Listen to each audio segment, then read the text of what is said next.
Okay, ladies and gentlemen, this is Soviet Russian Bear, and back with my old friend Joaquin Flores. It's been a long time, like since 2024, we haven't recorded a single video together. I guess you and I, we were both busy. You especially, yeah. And instead of you, I recorded a lot of videos with a working brother. You know that guy? I know him better than anybody. Yeah. Yeah, better even than me. Yeah. Okay. So the subject of our video today, the topic is 10 years since the coup d'etat in Ukraine in 2014. Now it's 2024, and the coup took place on February 21st. So it's like 10 years. Right. So, yeah, I think that this coup d'etat, it is not some sort of revolution or a revolution of dignity. No, it's a CIA MI6 funded, orchestrated, and it is a CIA and MI6 project, this coup d'etat. And Victoria Nuland said it openly that they invested like $5 billion into the so-called development of democracy in Ukraine, but we know what that means. And what I'm going to say that Ukraine wasted its opportunity to become some sort of a bridge between the East and West. Because no matter what the Ukrainian nationalists or Ukraine supporters in the West tell us about President Yanukovych, he wasn't Putin's puppet. He wasn't even pro-Russian. He was like multi-vector, should I say. He wanted to be with both Europe and Russia, and like in between them. And as we say, I know how to correctly translate, but Sitting yeah, in both chairs. yeah, Sitting in both chairs. both chairs, yeah. And as we say, we have a saying that a calf which sucks two moms. States that want to have natural and normal relations with Russia doesn't make them pro-Russian, Yes. but states that fell into the Rimland project of containment of Russia, like then faced, lots of kinetic and soft power attacks. We saw the kinetic attack. But I want to say a couple of things like it was much more than 5 billion. Nuland testified to 4 billion, but that's just like above, that's just for that project of those days, okay, of those days surrounding February 2022.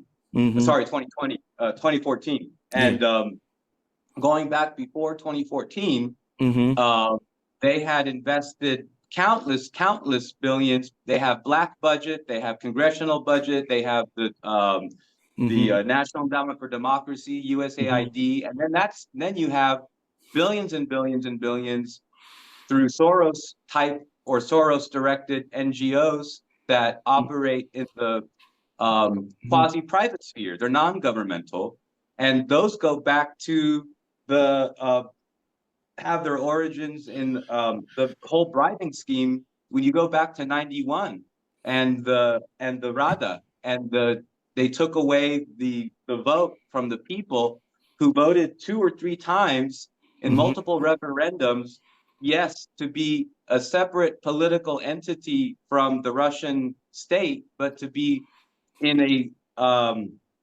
a sphere of co-prosperity within the remains of the Soviet Union. That's what people wanted. So they wanted both independence and fraternity, and that was very strange wording in these referendums that went to the to the voters, to the public. So they were unsatisfied with that. Ukrainians, whatever this means to you, wanted to have good relations with Russia. So then there was the original, like 1992 parliamentary coup was an unconstitutional Rada vote that didn't result in a vote going back to the people for a referendum as required by the Constitution. So that goes back to, many folks weren't even born when this happened. So this is like 92, 91. And all this budget and all these efforts to keep so-called Ukrainian officials. When I say so-called, it's like Yulia Tymoshenko I mean, where her name comes from is questionable, but I mean, she's Armenian and Baltic extraction. She has like zero, technically probably very little Russian, whatever that means in her. But no Ukrainian, whatever that means. We know no Galician, no Cossack blood, no nothing, right? So it's whatever definition of Well, Ukrainian you come up with. some people say she has even some Jewish blood. Well, that would be up in the Baltic, from the Pale of Settlement and stuff like that. But that's, to me, irrespective. That's non-essential fact for me. But it can definitely speak to maybe if she has any connections or whatever. But beyond that, it's like gets a little bit in the dark side of things. But it is a real thing that people should look at.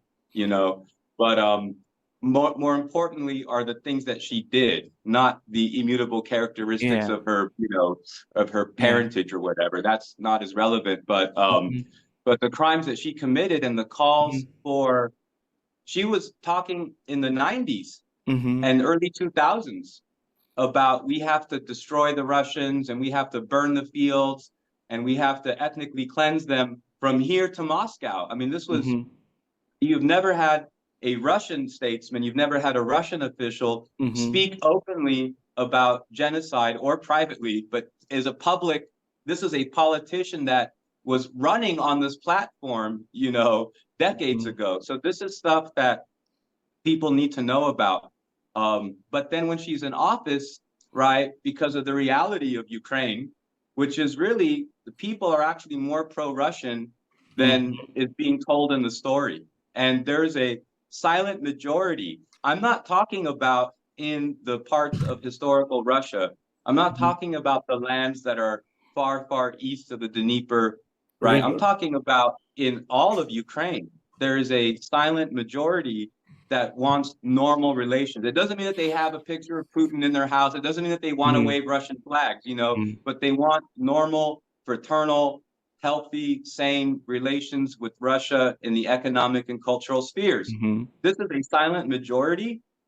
And I knew it was there because when you look at the polling data, when you look at the electoral elections, even in the states that didn't vote party of regions decades ago, in the last 2014 election that they did, the coup was around, you even see like in these states where you had voter suppression, that you had like 48% of people voting party of regions, or you had 40% of people voting party of regions in the states that the pro-Atlantic party, again, before it would have been Timoshenko, later Poroshenko, etc.,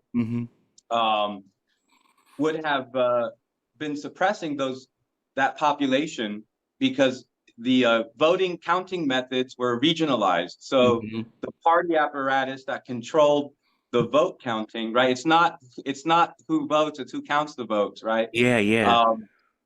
And so there's strong evidence of voter suppression throughout these regions in central and even Western Ukraine, where even by the fraudulent and questionable outcomes of these do-over elections, where they try to go against the results to keep things in the direction of Atlanticism. As Putin said in his interview with Tucker.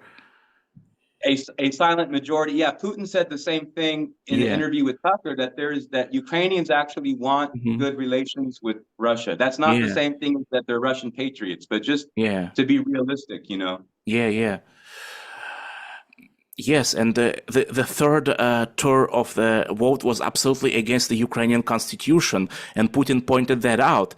And as you say, not every Russian-speaking Ukrainian has a portrait of Putin in his house. Not everyone is waving the Russian flag and say, I want to join Russia. They just want good relations with Russia. They're not against Ukrainian independence, and I wasn't against the Ukrainian independence. I would be perfectly content if Ukraine joined the Russia-Belarus Union State. I would be perfectly content with that.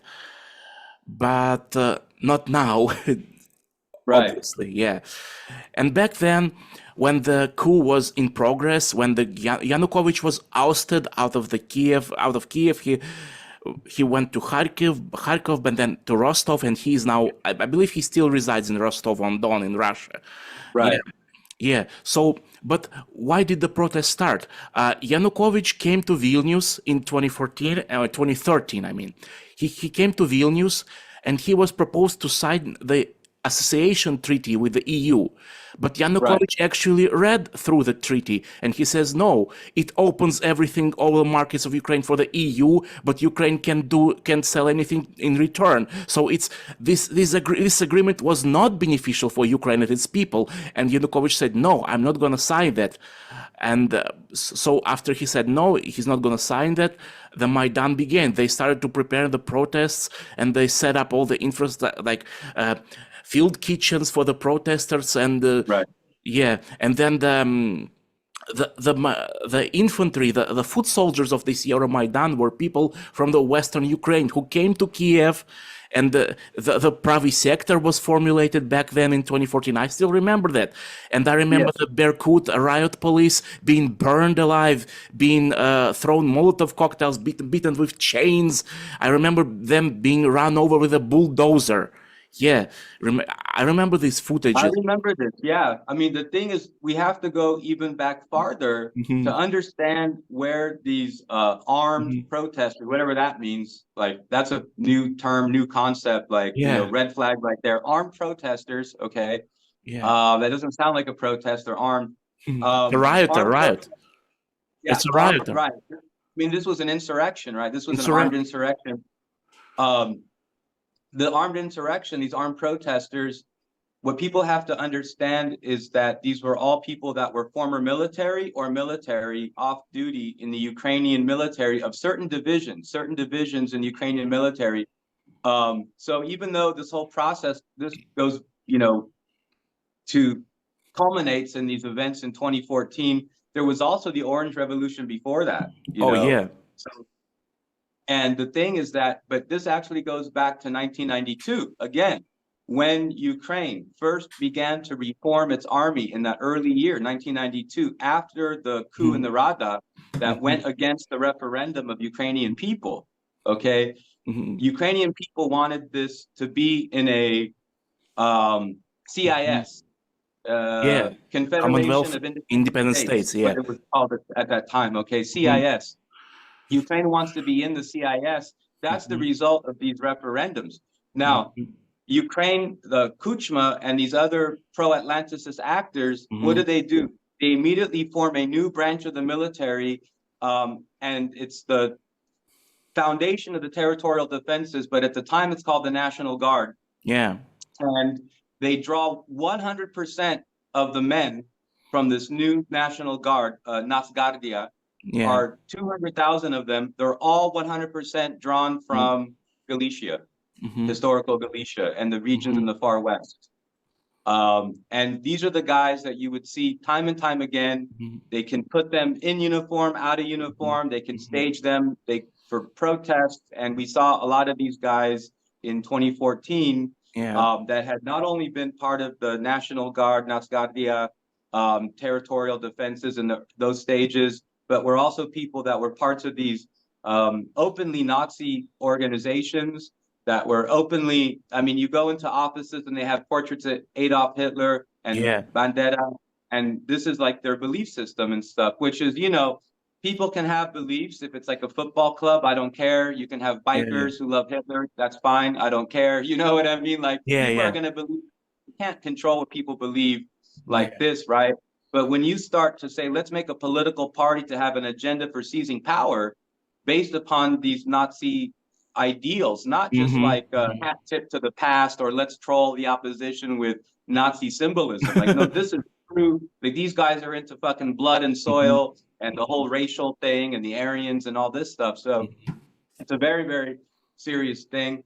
And it's resulted in what we have now. But Yuri, it is more, so the idea there is that this goes way back before 2014. It goes even before the Orange Revolution, whatever, 7 years before that. It goes back to, this is a slow motion civil war. And we are still in a slow motion civil war that goes back to 91, 92.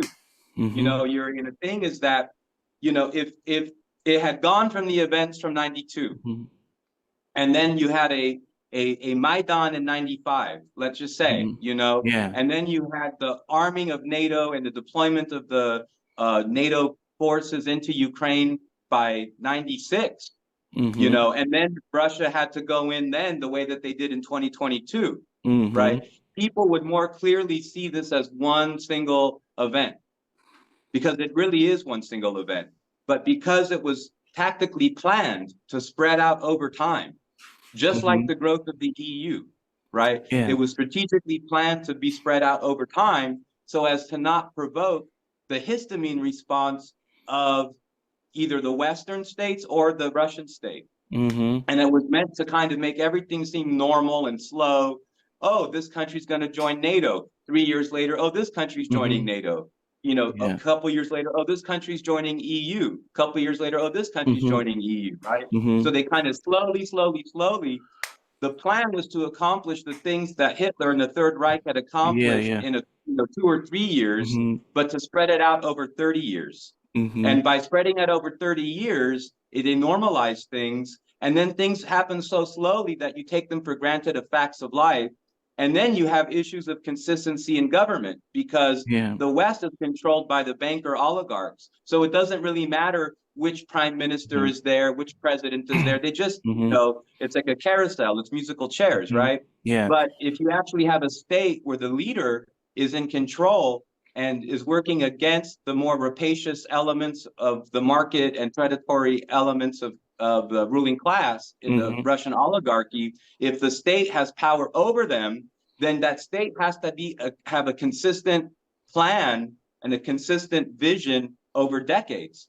And you can't have that if it's, you know, one guy in for 5 years and the next guy in for, 3 years, let's have a new election, we don't like it. I mean, you can't play those kind of games if you are a state trying to reclaim sovereignty in the middle of a civil war collapse.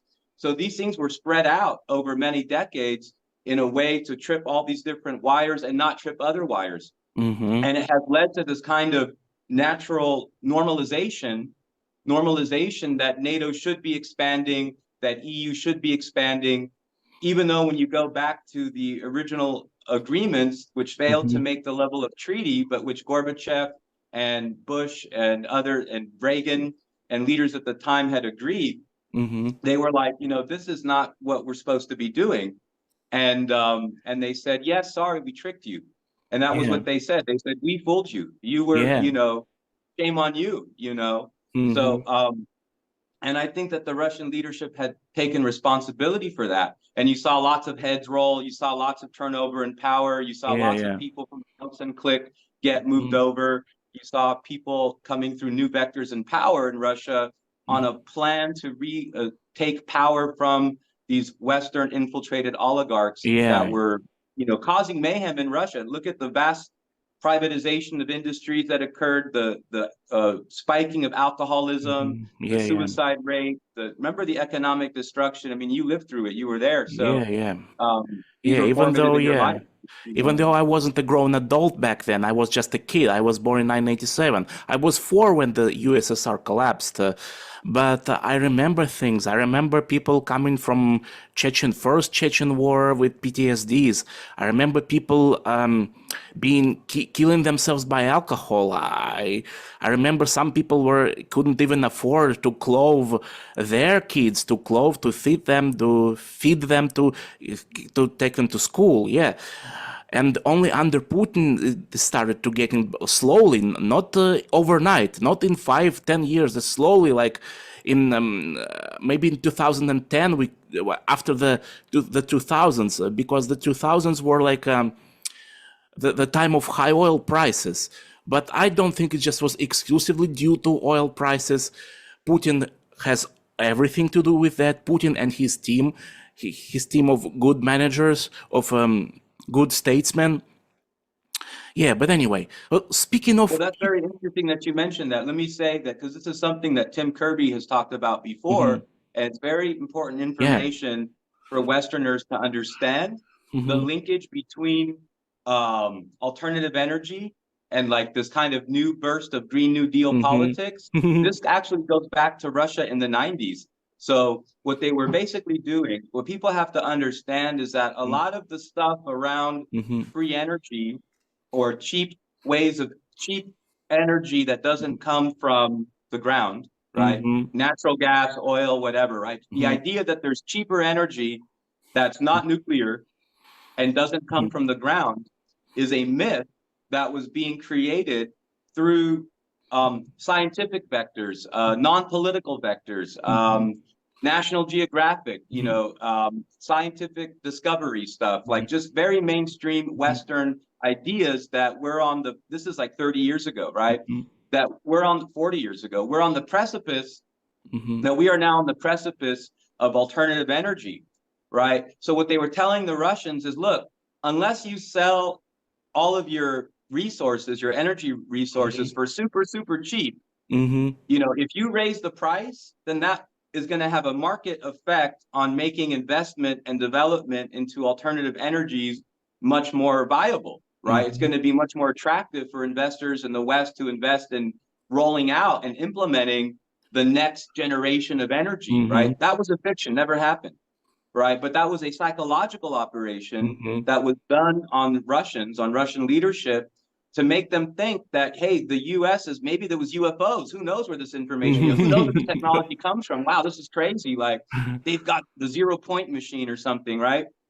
So they are, so they had to basically fight to be like, no, actually, the price of energy should be such, this is the market price. You can't tell us that because of magical science that's about to be released, that we have to lower our price so that we're selling it so cheaply that we're perpetuating poverty and destruction of Russia, so that Europe and their Western countries can have super cheap energy based upon the threat that if it's not super cheap, that they're going to invent the, like telepathic energy or something like that. So this was like what, this, so this is like the thing that was going on in the background, just to flesh that out. I'm very glad you brought that up. Tim Kirby talks about that at times before, so check out Tim Kirby. Yes, I recommend to check him out. Yeah. So where was I? Oh yeah. Well, speaking of Ukraine,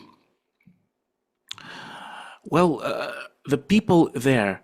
Well, Ukraine has always been divided into more pro-Russian east and southeast, south and southeast, should I say? Right. And the more west you go, is like the more pro-EU and anti-Russia it gets.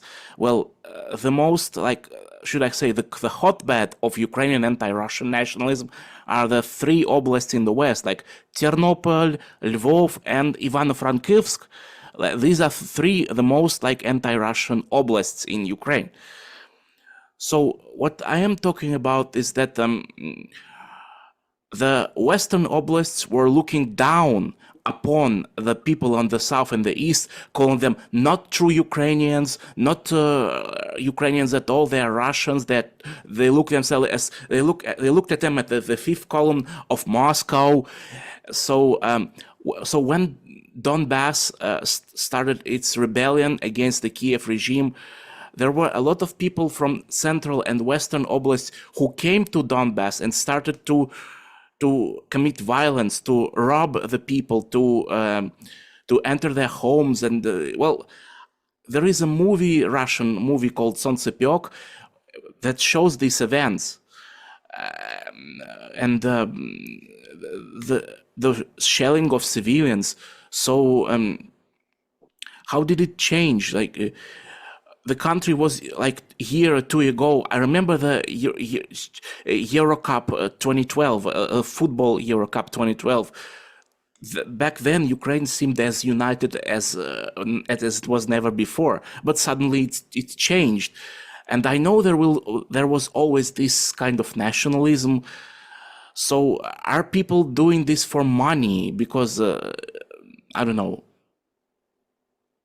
Yeah, it's really weird because you see, there was a Ukrainian nationalism that was like Belarusian nationalism, but it's a type of, it's not a micro-nationalism or a chauvinist or exclusive concept of, it's sort of like this idea of, well, we're Russian people and we're proud of being this section of a Russian people. So there was you have a Belarusian, the three main kind of groups of Rus are the kind of, you could say, the Muscovy Rus. You have the Belarusian or Minsk, Rus, and you have the Kiev Rus, and Minsk and Kiev and Moscow as three Western groupings of a single Russian people, right? That because of different historical changes had been divided and come back at different times in history. But in those times that they were divided, there were some changes in, oh, we eat this food a little bit more, or we use this slang word or this expression, or we started to use this Polish word instead of this Russian word. So over this course of like a few hundred years only, less time than the United States has been a country, right? Is really the Western powers and ethnologists and the Austrian military staff and many other Western forces had been engaged in trying to amplify and magnify these kind of, meaningless differences. Like you can go to Germany and you don't think that you're not in Germany when you're in Germany, but there's different regions in Germany where they have different slang, where they had different dialects, especially before the 19th century when they had language reform in Germany, which Austria was excluded from because that was prior to the Hitler's Anschluss. So you had like all of this development of different Germanies and many different principalities that had different kind of narratives and stuff. And they knew that there had been, this stronger entity in the past, but they were still prone to be divided and led by different interests. And you can look at Russia and you can look at Germany, and the idea that there are parts of Germany that because they wear their hat like this or they wear their pants like this, that means that they're a different nation is ridiculous. You wouldn't go in Germany and think that today. So likewise with Ukraine and Russia, or Belarus and Russia, these are just different expressions that are more localized of, Russian identity that's going to span across, what is it today? Like 12 or 13 time zones.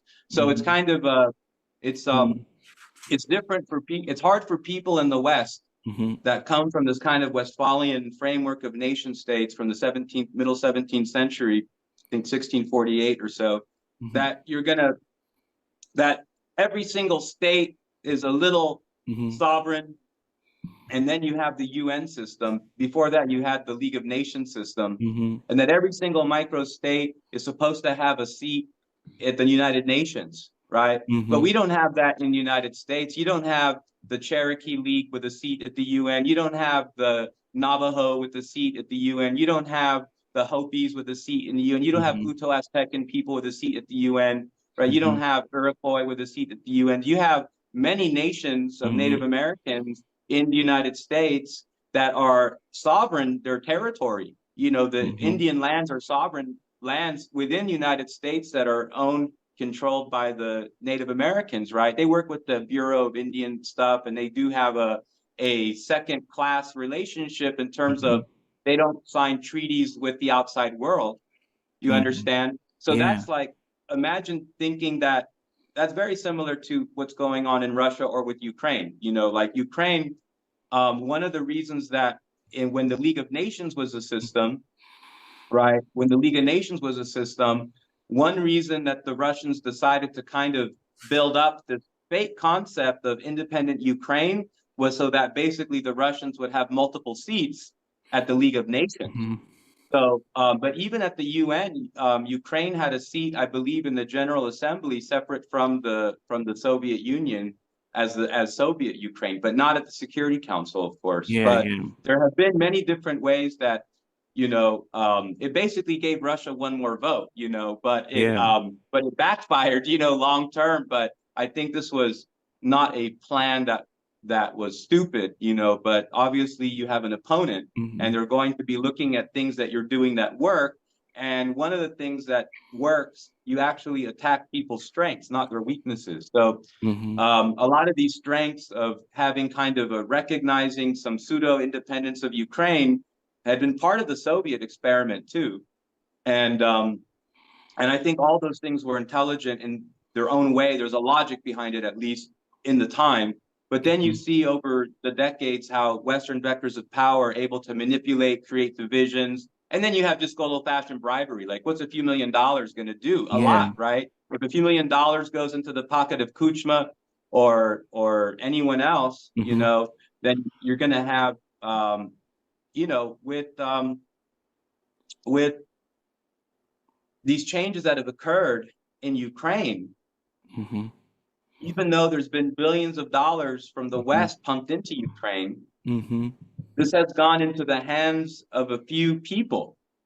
And living conditions, you can look at, you know, Russia and Ukraine as like a tale of two cities where like one goes one way, the other goes the other. But you can look at a starting point in 1991 where developmentally they were very equalized. Ukraine was like the most babied or subsidized or championed or promoted like Soviet republic within the USSR. And the aim and the affirmative action policies were aimed at taking people that had Ukrainian surnames and had a Ukrainian background and bringing them into the Kremlin bureaucracy, bringing them into the Moscow system. It was a very concerted effort throughout the 20th century. And that's why you look at today in Russia, like so many people with Ukrainian names are in the leadership in the Kremlin or in the leadership in the Russian military. And they don't feel any less patriotic. They don't recognize any legitimacy with the Kiev junta. So their Ukrainianness is understood as a type of Russianness. And this is something that, you know, speaks to greater historical truths that if you go back like to the 17th century, 16th century, it's all spelled out for you. So it's like, that was one of the good things about this kind of history lesson. The 30-minute, just give me a minute, and it was 30 minutes later. And Putin's talking about the entire history. It was amazing. And as far as I remember, I don't know, Tucker still intends to interview Xi Jinping, and there is a meme in Russia, like Tucker asks Xi, what do you think of Taiwan? And Xi, well, in 3200 BC, and Tucker, fuck, not this again. Oh, yeah, right. It's like the meme again. It's like, just give me 30 seconds, right? Yeah. Well, actually, there's a great clip that is hard for people to find that that Trump is there with XJP. And I think they're in the city, like in the enclosed city of the emperor, in the historical grounds of the emperor's walled city, remember? And they actually have a talk about ancient China right there. And what's weird is that the words that XJP says is that he says originally this was like an empire. He goes back 5,000 years. We know, and Trump is very impressed because you know Trump loves genealogy. Trump loves ancient history. You know what I mean? And he's like, wow, that's amazing. And XJP says yes, they had like gray eyes, like that the color of their eyes was gray. And I forget what he says about their hair color, but the translator lady says black or brown. But the words that XJP said to Trump were gray. So that was very weird because people know, for example, that Genghis Khan had gray eyes. You know, like Attila the Hun also had gray eyes. Wow. It's like a type of blue eyes that don't have the blue, but they're like blue eyes that are almost like, if you were to put blue eyes into grayscale, basically. Yeah, I'm gonna say that soon, like Putin 2024, baby. Like I'm going to vote for Putin. Yeah, I can't vote for anybody, but you know, I suspect he's gonna win for some reason. He is gonna win. Yeah, although there are 3 other guys, his competitors, but he has the most chances.